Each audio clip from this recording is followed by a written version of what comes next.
you have to connect with people.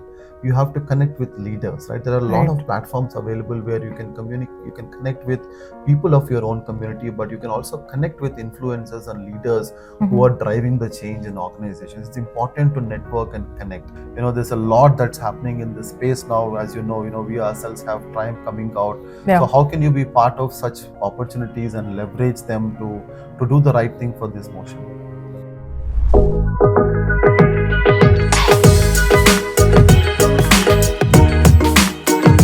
Shekhar, let's understand, what does diversity and inclusion mean to you, and why are they important in the workplace?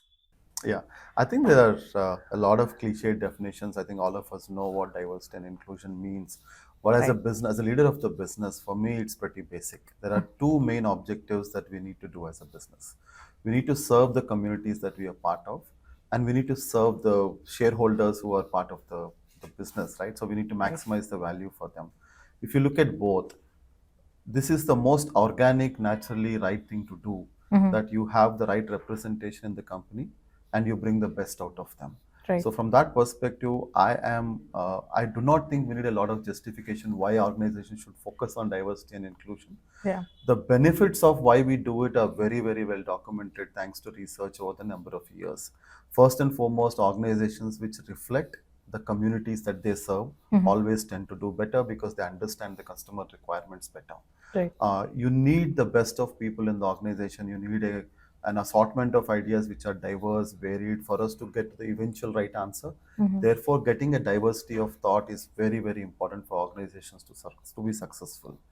Secondly, research has shown that organizations which are diverse are more innovative or more agile are successful in business. Inclusion for me is something that has always been a responsibility of organization. It's just that with more diverse talent coming in, the organizations need to be more intentional about getting the best out of them. What is the purpose of getting best talent into the organization if you cannot get the best out of them? So for me, inclusion is absolutely about making sure everybody feels connected and comfortable in the organization and brings their best to the organization. So there cannot be a greater business reason why you need to champion diversity and inclusion as part of your organizational culture. But more importantly, it's like asking, why should we say the truth? Why should we have integrity? Why should we work hard? Because we take them as given. Why should we have an organization that's representative of whom we serve? And why should we not have things that brings the best out of the organization? To me, it's as simple as that.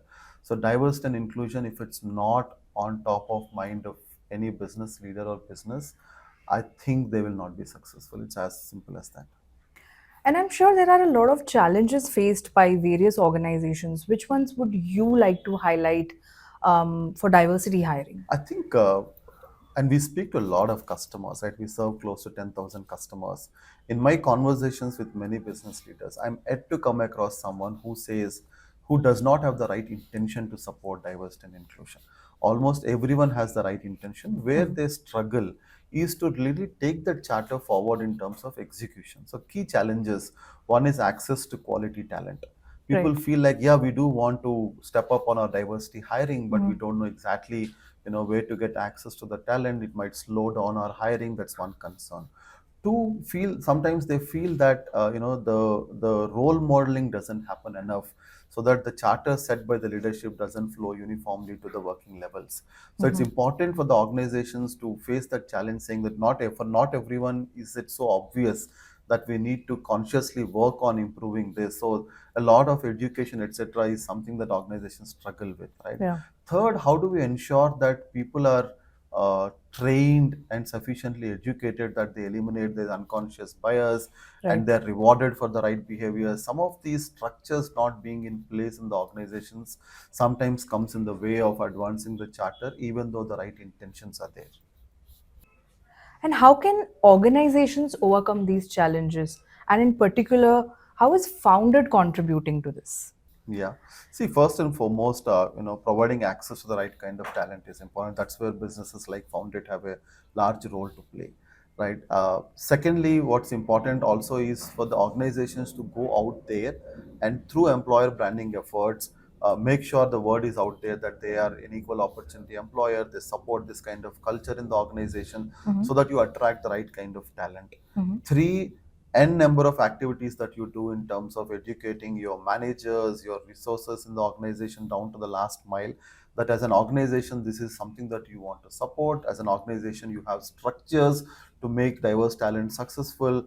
As an organization, you are high on inclusivity and making people feel connected, engaged, and successful.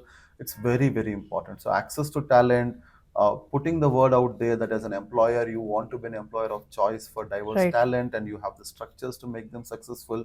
Involve the entire organization into it through Mm-hmm. education. Your employees can be your best brand ambassadors Yeah. of going out there and putting the word out there in terms of how you are as an employer, right? Involve the whole organization, make Mm-hmm. it organic, role model a lot of good behavior, make sure your incentive structures, your R&R also recognizes the fact Mm-hmm. that somebody is putting in effort to make the organization more diverse through hiring or more inclusive through their workplace practices, are getting adequately rewarded. That Mm-hmm. goes a long way. Yeah. And be part of communities that help you further this cause. Be part of events.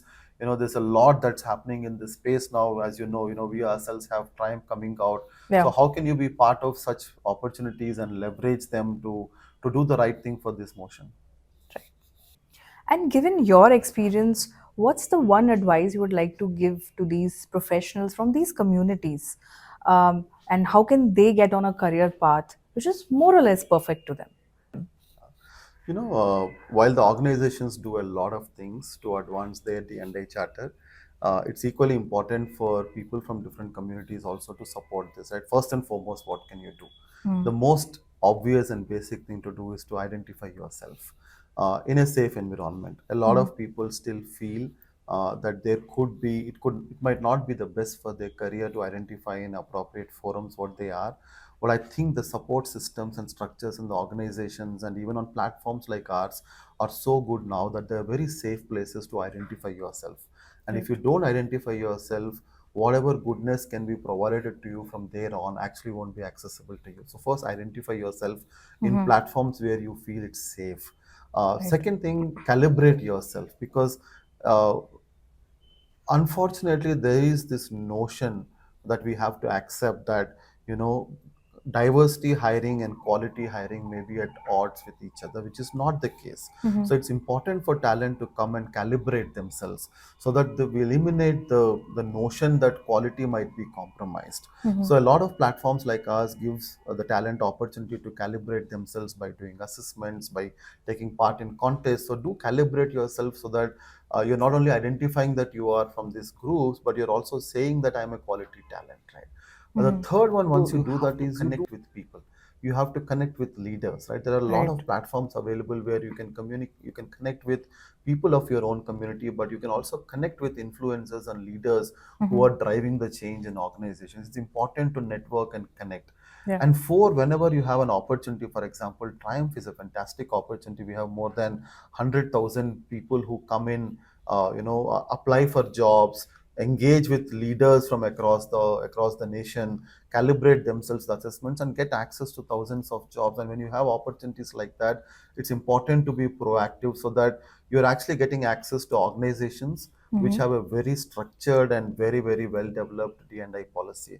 So there's a lot that you can do yourself as a candidate to advance, to make use of whatever best is being put out there by organizations and platforms like Foundit. Right. So, yeah, Shekhar, when you talk about triumph, what is that one line that comes to your mind that you can define it by? I would define Triumph as India's largest platform to further the cause of DNI, where we encourage people to come, connect, calibrate, and build their own networks that is going to be a springboard for them to advance their career. There are leaders across the country who will come and speak. There are thousands of job opportunities. There's opportunity to interact with hundreds of thousands of people from fellow communities. I don't think there's a platform like this. So if you're Mhm. not on here, you're missing out on something.